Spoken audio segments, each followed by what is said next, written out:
Now we will move further with the second categorization, that is consumption goods and capital goods. What are the consumption goods? The goods which are used for consumption purpose are called consumption goods. The goods which we use for our personal use, we take all these goods at home, use for our satisfaction, these are called the consumption goods. Now, there are many types of consumption goods. You have seen a lot of goods at your home. Many times you go to parties, you go to hotels, and you use disposable items. Plastic cup, glass, plates. All these items are used for once, not a second time. This type of goods are called non-durable goods. What is this called? Non-durable goods or single-use goods. So we can say these are the goods which are used at once. Used for once and then these are destroyed. These are not, we do not use them for second time. These are called the non-durable goods or single-use goods. Then here comes some other items just like crockery, furniture, electronic goods, cloth. All these goods are used for about 1 year or maybe 2 years, maybe 4 times, 5 times, but not more than that.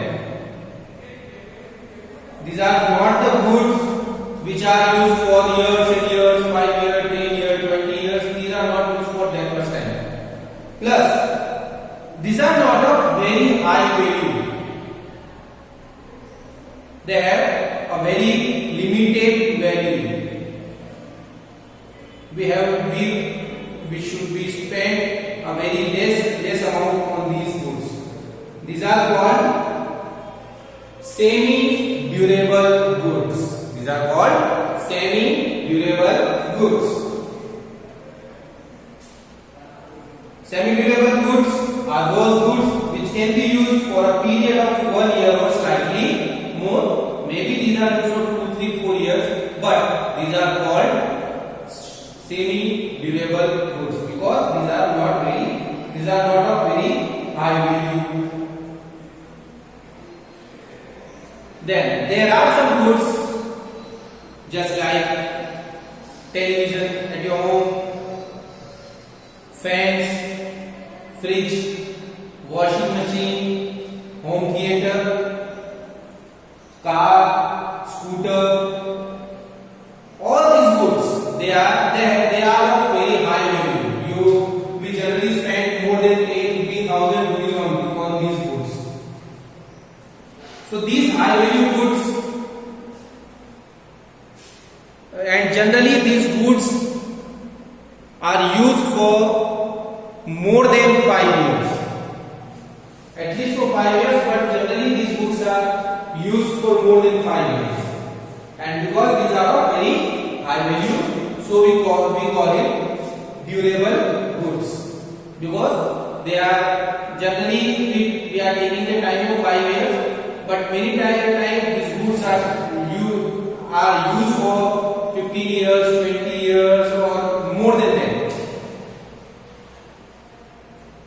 So these goods comes under the category of durable goods. Then non-material goods. I am talking about non-material goods or services. These are the goods which are not the physical items. We cannot take these at our home, but we use it. How? Just like if you go to a doctor for your treatment, what he does?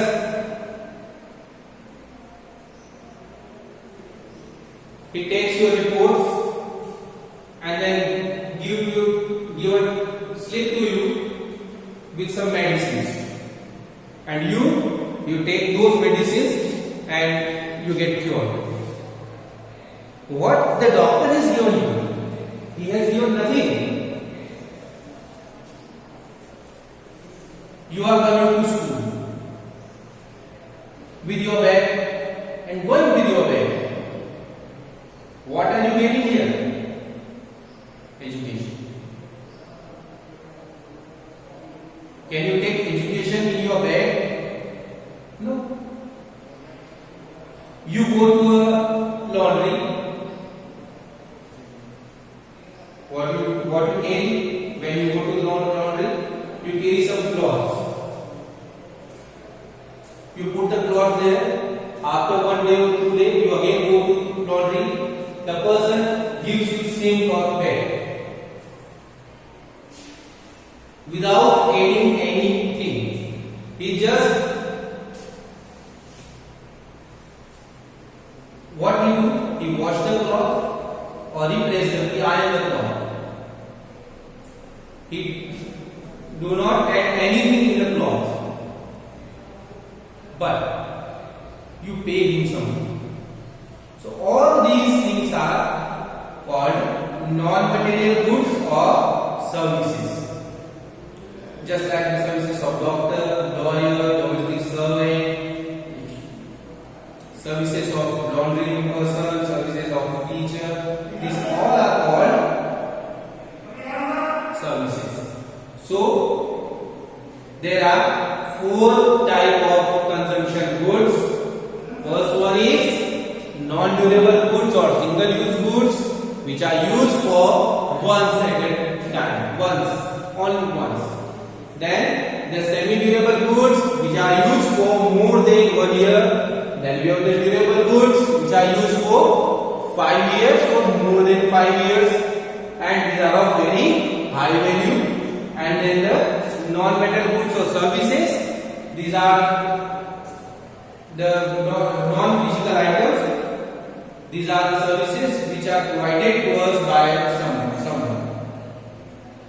Then the second category comes, that is capital goods.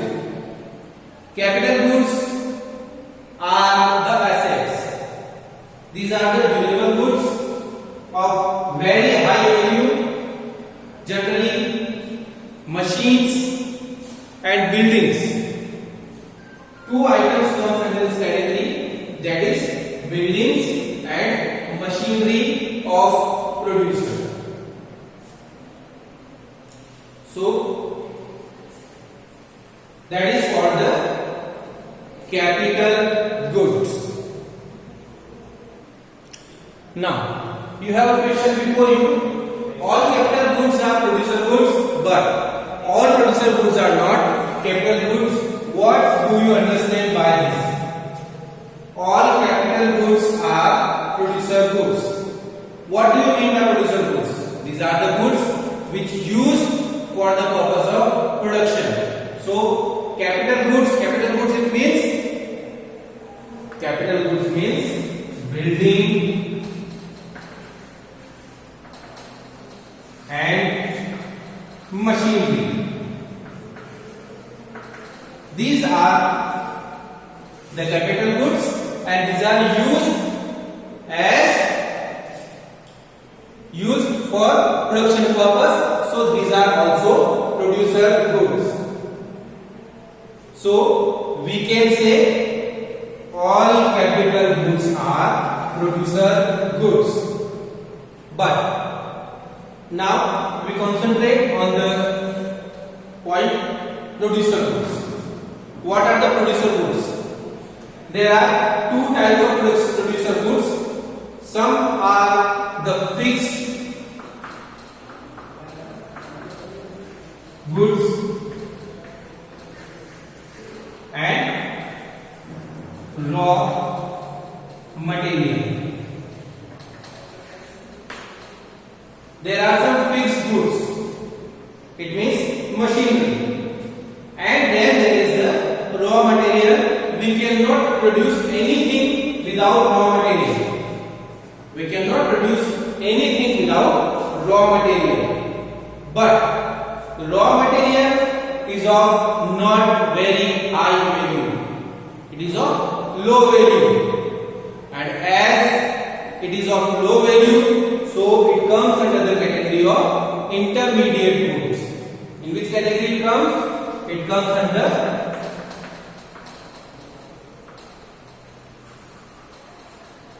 intermediate goods, not under the category of capital goods. And if you talk about the other categorization, then these are the single use goods, because we have used it once for the purpose of production. Second time we are not going to use this. So the raw material is either comes under the intermediate goods category or under the single use goods category. It does not come under the capital goods category. So all producer goods are not capital goods. Only the fixed producer goods, it means building and machinery, are the capital goods. But if you talk about the raw materials, these are the producer goods, but these are not capital goods. So we can say that all capital goods are producer goods, but all capital goods are all producer goods are not capital goods. Again, all capital goods are producer goods, but all producer goods are not capital goods. Thank you very much. Now in next video we will study about the concept of consumption expenditure, and we will study something about depreciation.